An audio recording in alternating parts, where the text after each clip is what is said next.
I think we're going to see a playing game. I think we're going to have Portland in the 8th seed and the Pelicans in the 9th seed, I think. I think we've seen here, Memphis are falling apart now. They're 0-4. Their second best player, Jared Jackson Jr., he's done for the season. And if you look at their games, they've got really tough games. I think they'll lose OKC in the next game, and then they have Toronto Celtics and the Bucks. However, those few teams at the end there could be resting players because they're going to have their seeds locked in. So maybe get a few wins. But I think the key here is the Pelicans' schedule. I think the Pelicans could go 5-0. And maybe I'm wrong here, and maybe that's just kind of me being overly optimistic. But I think now Zion's going to be playing, and the minute restrictions kind of taken off, which we saw last game, and it's going to ramp up. I can't see who the Pelicans are going to lose to. I think we'll see them beat the Kings twice. They've got the Wizards, and then the Spurs is probably the tough game because they've been playing really well at the moment. So I really think that I can't see the Memphis winning 3 games, which they need to if the Pelicans go 5-0. And maybe that's just me being optimistic, but that's where my head's at right now.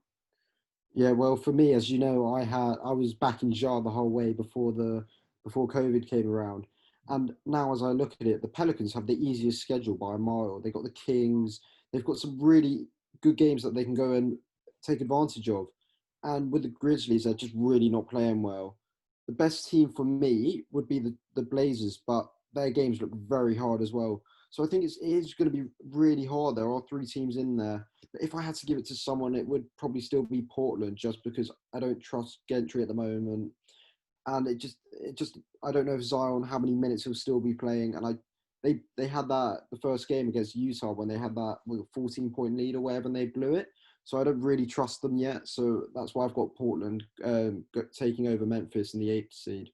No, I think Portland's the one, just because the intensity they're playing with, like Dame and CJ playing whole second halves at times. They're really out and playing each game like a game 7. They've really come here to make the playoffs. They're not just here to participate in the bubble. Dame and CJ, they mean business.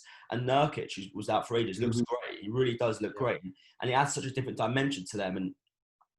And they've got Gary Trent Jr. off the bench who now can't miss from 3. Zach Collins can shoot. So I think they've really got their... And Melo's playing well. Melo's hit that big shot the other game. It's a big shot to get the Celtics. So I think there's enough pieces there and experience in that team compared to the teams around them, besides the Spurs, but Memphis and the Pelicans, who are young and inexperienced, like you touched on. So I think I'd be shocked if Portland don't end up kind of being the team that faces the Lakers in the first round.